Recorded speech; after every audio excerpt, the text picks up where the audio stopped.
अब मैं तुम्हें कुछ चीज़ों से इंट्रोड्यूस करवाऊंगा। एक है के, एक होता है ओमेगा। इन दोनों को समझने से पहले तुम्हें ये पता होना चाहिए लैम्डा और फ्रीक्वेंसी। तो अभी मैं इन दोनों से इंट्रोड्यूस करवा रहा हूं। लैम्डा क्या होता है? लैम्डा को बोलते हैं वेवलेंथ। तो वेवलेंथ मतलब होता है कि जो शॉर्टेस्ट रिपीटेटिव सीक्वेंस है उसकी कितनी लेंथ है। जैसे ये है, तो ये चीज क्या हो रहा है, बार बार रिपीट हो रही है, एक तरीके से कह सकते हैं, है ना। इधर भी रिपीट हो रही है, इधर भी यही चीज तो बनी है बस, तो ऐसे बार बार रिपीट हो रही है। और इससे छोटा कोई रिपीट हो रहा है क्या? क्या इतना पोर्शन रिपीट हो रहा है? नहीं, क्योंकि इसके बाद ये आ जाता। अगर ये ग्राफ ऐसा होता तो कह सकते थे कि केवल ये रिपीट हो रहा है, तो केवल ये वेवलेंथ होती, इतनी लेंथ। तो इसमें वेवलेंथ क्या होगी? ये लेंथ। वेवलेंथ को ऐसे भी कहते हैं कि दो क्रेस्ट के बीच में डिस्टेंस वेवलेंथ, दो ट्रॉफ के बीच में डिस्टेंस वेवलेंथ। ठीक है। अब जैसे इस ग्राफ में वेवलेंथ कितनी होगी? 2π/3। तो क्यों? क्योंकि एक्स इतना है ना, तो इतने पे रिपीट हो रहा है, तो 2π/3 मीटर सेंटीमीटर जो भी एक्स का यूनिट होगा।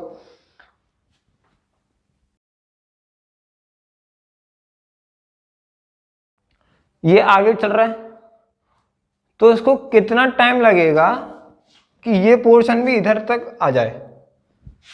मतलब क्या हो रहा होगा कि ये आगे चल रहा है, तो ये अभी इतना सा पोर्शन आया, फिर ये वाला पोर्शन आएगा, फिर ये वाला पोर्शन आएगा, ऐसे धीरे धीरे करके ये वाला पॉइंट यहाँ तक आ जाएगा।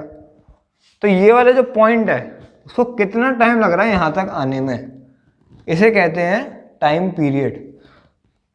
तो कैसे निकालेंगे टाइम पीरियड? टाइम पीरियड क्या हो रहा है, ऐसी कौन सी टाइम की वैल्यू होगी जब y वापस से 0 हो जाएगा। जैसे टाइम इक्वल टू हमने जब 0 रखा तो ये ग्राफ बन रहा था। अब टाइम इक्वल टू ऐसा क्या रखें कि वापस से यही ग्राफ बन जाए, और है ना। तो टाइम की अलग अलग वैल्यू हो सकती है। तो अब ये इसका जवाब कैसे देंगे?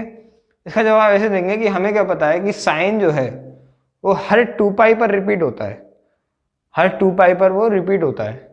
उसमें अगर मैं साइन के ग्राफ में 2π माइनस कर दूं, जैसे साइन थीटा है वो बराबर होता है साइन थीटा माइनस 2π के। ये बात समझ में आती है? क्यों? क्योंकि इसको 2π तुम आगे बढ़ा दो या पीछे खड़ा दो, एक ही बात होती है वो। तो t भी क्या हो जाएगा? 2π के बराबर। तो इधर n आ सकता है, कितने भी 2π, n 2π, n इज इंटीजर, तो t क्या हो जाएगा? 2π इस केस में। ठीक है। तो क्योंकि टाइम पीरियड का होता है शॉर्टेस्ट टाइम जितने जिसमें एक वेवलेंथ आगे चली जाए, तो टाइम इसमें क्या हो गया? 2π सेकेंड। और वेवलेंथ कितनी हो गई इस वाले केस में? 2π/3। अब हमें क्या पता है कि टाइम क्या है कि कितनी देर में वो इतना वेवलेंथ आगे चले जाए। ठीक है। तो मतलब ये वेवलेंथ, ये जो चीज है ये इधर आ जाए, तो वेव ने कितना डिस्टेंस कवर किया? इतना, मतलब वेवलेंथ जितना। तो टाइम को ऐसे भी, टाइम पीरियड को ऐसे भी डिफाइन कर सकते हैं कि कितने टाइम में एक वेवलेंथ आगे खिसक जाती है वेव। तो अब हम वेलोसिटी भी निकाल सकते हैं वेव की। क्यों? क्योंकि वेलोसिटी क्या होगा? Wavelength by time period, by obvious common sense. तो वेवलेंथ क्या है? 2π/3 पता ही है हमें, और टाइम पीरियड क्या है? 2π। तो वेलोसिटी क्या आ गई? 1/3। 1/3 हमने यहाँ पे निकाली थी। तो अब तुम्हें समझ में आ रहा होगा कि ये चीज कितनी इंपॉर्टेंट है। ठीक है। Velocity is equal to wavelength by time period. और वेव को हमने कैसे मूव करवाया, ये इक्वेशन कैसे आती है? जो साइन में x माइनस वी टी लिख देते हैं, आगे की x माइनस ओमेगा टी भी लिखेंगे, वो मैं बताऊंगा तो कैसे आता है। तो ये चीज अभी तुम्हें समझ में आ गई। तो टाइम पीरियड को ऐसे डिफाइन करते हैं कि how much time it takes for one cycle to complete. जैसे मैं अभी तुम्हें एनिमेशन भी दिख रहा होगा एक, उसमें तुम जो नीचे लीवर है उसके गोले को देखो जो घूम रहा है, तो ये भी कह सकते हैं उस वेव के लिए कि जो घूम रहा है तो उसमें कितना टाइम लग रहा है घूमने में, एक चक्कर काटने में उसको कितना टाइम लग रहा है, वो टाइम पीरियड है।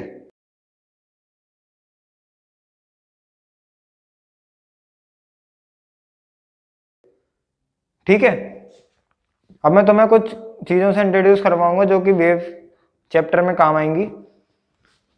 सबसे पहले तो वेवलेंथ, तो वो तुम लोग समझ गए होगे, लैम्डा से रिप्रेजेंट करते हैं उसको, जो मैंने अभी एग्जांपल लेके समझाया था। टाइम पीरियड, उसको टी से रिप्रेजेंट करते हैं। ये होता है कितना टाइम एक वेव को लगता है एक वेवलेंथ आगे खिसकने में। ठीक है, फ्रीक्वेंसी,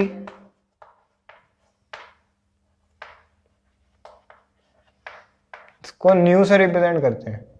फ्रीक्वेंसी एक्चुअली में 1 बाय टाइम पीरियड होता है, और ये टाइम पीरियड की उल्टी डेफिनेशन होती है। टाइम पीरियड की डेफिनेशन क्या है कि एक वेवलेंथ आगे चलने में कितना टाइम लगा। ठीक है, और फ्रीक्वेंसी क्या होती है कि 1 सेकंड जब हुए तो कितनी बार वेव ने ऑसिलेट कर लिया, कितनी बार उसमें मूवमेंट हो गया, जैसे कितनी पीक्स आई उसमें। जैसे मान लो ये 2 सेकंड तक इतना वेव चलती है, ठीक है, इतना टाइम लगता है, 2 सेकंड है ये। तो वेव को 2 सेकंड लगे चलने में, तो एक वेव कंप्लीट में 2 सेकंड लगे, और 1 सेकंड में कितनी वेव बन गई वो होता है फ्रीक्वेंसी। तो 1 सेकंड में कितनी वेव बनी, 0.5 बोल सकते हैं, है ना, कि 1 सेकंड में भैया इतनी वेव बनी है। तो ये क्या है, 0.5, आधा है तो बस, तो ये फ्रीक्वेंसी होती है। अब एक होता है वेव नंबर, वो होता है 2π/λ। एक होता है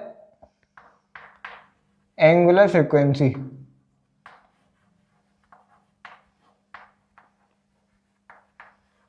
वो होता है 2π/t। ठीक है, तो इसे साथ साथ चलते हैं। ये इसका भाई है, ये इसकी बहन है,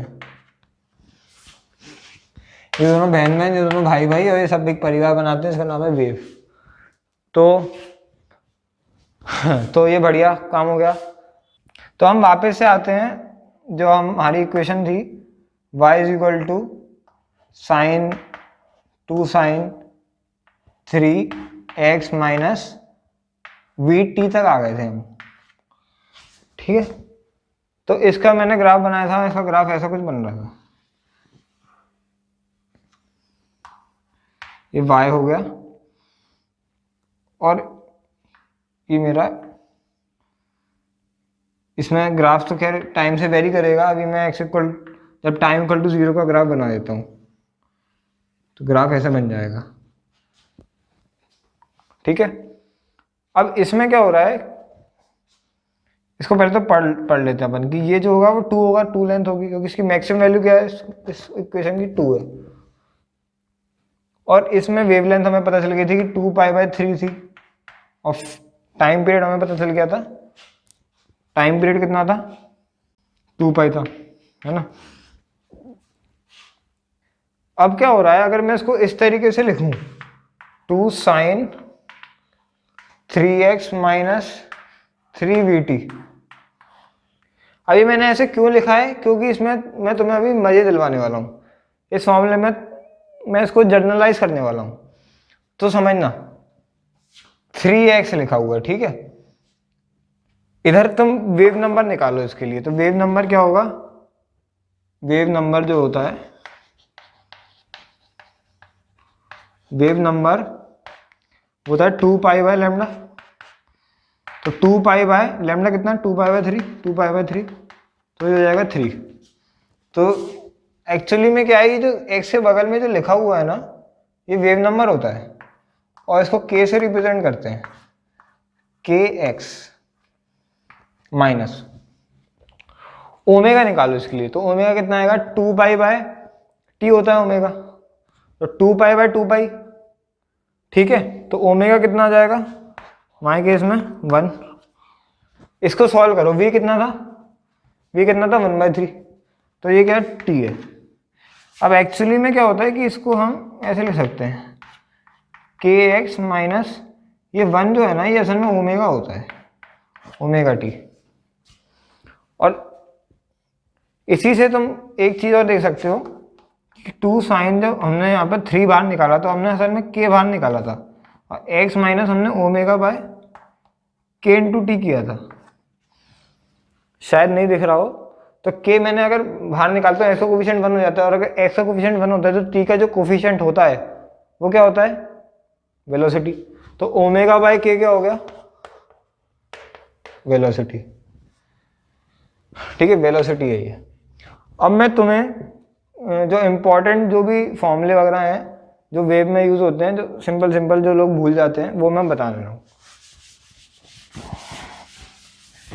कंफ्यूज जो जिसमें हो जाते हैं लोग। तो देखो, एक तो v जो होता है वो हमें सिंपल याद रखना है, लैम्डा बाई टी होता है, इससे सब डिराइव हो जाएगा, ज़्यादा कुछ इसमें याद, मतलब उल्टे सीधे दिमाग मत लगाना। इसको ये भी कह सकते हैं ओमेगा बाई के, क्यों, क्योंकि ये 2 पाई बाई ओमेगा होता है, तो ओमेगा ऐसे ऊपर जाएगा ना, तो ओमेगा बाई के इसको लिख सकते हैं। दूसरा जो वेव नंबर होता है के, उसको 2 पाई बाई लैम्डा बोलते हैं, जो ओमेगा होता है वो 2 पाई बाई टी होता है। और जो वेव इक्वेशन होती है, जनरल वेव इक्वेशन, वो होती है ए साइन के एक्स माइनस ओमेगा टी। आज का लेक्चर बस इसको प्रूव करने में था कि ऐसी क्यों होती है वेव इक्वेशन। तो सबसे पहले तो हमने क्या समझा कि टी जब लीनियरली इसके साथ कंबाइंड है तो वेव आगे लीनियरली चलती है, मतलब घूमती घूमती नहीं है, सीधी सीधी चलती है। तो उसके ये आया।